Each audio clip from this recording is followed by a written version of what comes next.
Hey everyone, Duke Nuke 3D here, back in my own house with my own collection, here to talk about a few ways throughout history that people have created inventions and ideas to tell whether or not your gas mask canister is serviceable. So, this is mostly going to be focused on MSA masks, just due to the fact that there are more ideas and practices within this company and their products rather than say something within other countries' militaries or even our own military for that matter. So this is mostly going to be focused on industrial masks, but it covers a wide array of principles. So obviously, one of the most important things about using a field protective mask or any sort of gas mask, service mask, etc., is knowing whether or not your filter is going to run out, if it is running out, and when to replace it.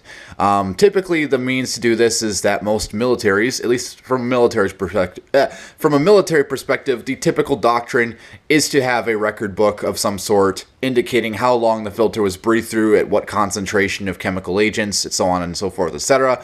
And there's also a personal sense for when the canister is running out, because typically the canisters will either become more difficult to breathe through or they will begin to leach some of the chemicals through the filter. You will be able to notice some of the more minor symptoms of chemical, biological poisoning, but most of the time the main indicator is that the canister becomes difficult to breathe through.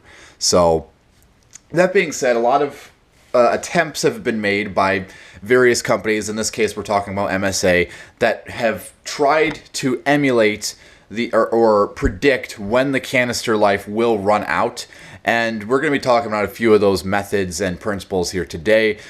So for the most part, a lot of these methods are only employed to masks delegated to rescue services, because with most industrial settings where you would just have a normal straight shank filter, no timer, no indicators, no anything, just a straight basic setup like any old military mask. The idea is that because you're in a controlled environment where you know where the concentrations are, you do not need that extra level of security in knowing when your canister is running out. And so typically there was like two different setups for MSA masks that I would like to refer to as probably active and passive. And that's probably not the correct term for that, but I'm just going to say that when I say active, that means you are actively protecting yourself and you know what you are being protected against. And passive means, at least in my case, again, I'm probably using these terms infactually, but when I say passive, I mean that you are only momentarily using this protection and you essentially are just using it for the mission, and you have a much lesser degree of control over what chemical agents you're being exposed to and for how long, and that is where it is more important to have a wider range of knowledge over whether your canister is going to expire or not. So essentially, if you're just some average worker who needs constant protection while they work, then you'd have basically no timer, no anything, just a straight up filter, and you just stand there at your workstation working. But if you're a rescue worker, like say a firefighter, mine rescue, etc., you definitely want to know how long you have before your canister is depleted, because it is a life and death situation. So one of the very earliest methods that MSA has created for protecting or allowing users to know when their canister was expiring was the timer assembly. And there are a couple different models of these timers. The one I have here on my Burrell Cops type is the earliest model of timer. These are very rare. You don't often see these a lot just because they were very short-lived due to their peculiar design. But as you can see, the main principle behind a filter timer is that there is a metal inlet valve on the inside that when it ratchets, with every revolution of that valve, it would rotate a gearbox assembly which would slowly move this timer hand inside this clock face that would point to an indicator telling you the amount of time that you would assumably have left. Of course, this isn't the greatest method because it only accounts for the amount of filter life based on your breathing rate and not through external factors such as moisture, heat, and of course the concentration of gases or chemical agents in the air.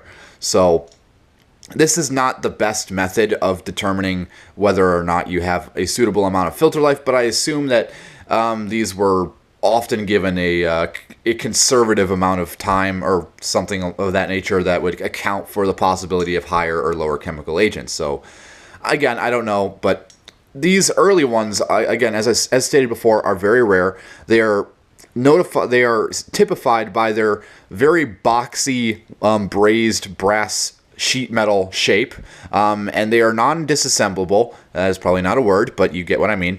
There are no screws along the bottom to disassemble the assembly to give it maintenance and inspect it, so naturally these things get full of corrosion. It does have the standard timer face that would be retained on the later ones, but the main peculiar feature about these early timers is the fact that they have a separate hose thread that you can unthread this entire timer assembly from the mask. And the reason this was no longer used on later iterations was because they found this feature to be redundant. It's better to just have the timer attached to the hose with a clamp where it still can be removed, but it is more permanently attached where it cannot get lost. The second variation of the timer, which I have on my Burrell diaphragm mask here, pretty much follows the same principles as the first, with the main and only upgrades being the fact that you can disassemble this pattern of timer, and it is made out of a die cast. I believe it's still brass. But again, it's die cast and not several sheets brazed together. And then, as you can see, it has a hose shank, which allows the timer to be permanently clamped onto the hose, which again, it can be removed. It's just more secure this way, and you don't lose any components. But yeah, this is the timer that you would see last well through the 1970s, and I believe these later timers were introduced sometime in the 30s. Could be later than that. Could be late 30s, early 40s. Not entirely sure. These early timers have been around since pretty much the beginning of MSA's Burrell series in the 1920s. So very rare timer that I have here to show you. You do not see these a lot. In fact, this year I've only seen about like 3 different examples, one of which I actually tried to get off of a person selling a Burrell Cops type, but he was a very incompetent seller, and I'm not going to get into that story because it's just a big pain in the ass. Anyhow, the timers seem to last a decent while, and a lot of other companies, including Davis and Wilson, among others, tried to emulate or make their own versions of their own timers for indicating filter life, and that lasted a decent while, well into the 1970s and 80s. But around that time, around the 60s or so, MSA introduced what was known as the windocator canister, in that the canister has a chemical indicator dye on a piece of paper that will change color to allow you to know whether or not the filter is expired or depleted. And this is a very good concept, I must say. It's probably not the most accurate reading, but it is definitely more accurate than using a timer, and it is actually a principle which is still in use today on some military masks, such as Avon's M50, with the M51 filters that it uses, having some sort of color indicator dye on the underside to indicate whether or not the filter is expired. And because the windocator was so prevalent, MSA also introduced these check valves. There's like a couple different variants of these check valves. This is the type that uses a rubber disc valve, and there are others that uses a sprung plastic disc. But these check valves were used because the canisters did not need a timer, and the canisters did not have an inlet valve of their own. They needed to supply a separate inlet valve for the mask to prevent fogging, and so that no exhaled moisture air would go back down through the TSO deflectors through the hose and possibly foul up the canister. So this, around the 1970s, is when the timer principle began to die out and no longer really see use. And aside from that, the windocator canisters lasted actually a considerable.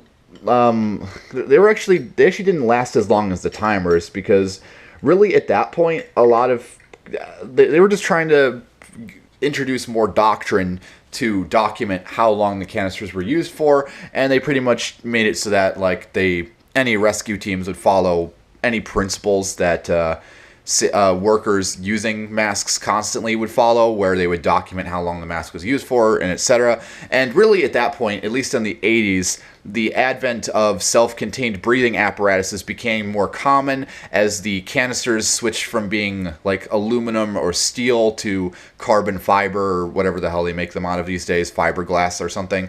SCBAs became lighter and more manageable to wear, and so rescue teams started using self-contained breathing apparatus rather than gas masks, because the gas masks obviously did not supply oxygen, and they were, again, it was a lot less tricky to use than a gas mask, given the fact that you had your own supply of air and you didn't have to worry about a canister being depleted. And you obviously you still had a pressure gauge to indicate how much air you had left, and that's basically the same principle as a timer, except it is more accurate because it is actively monitoring the amount of air.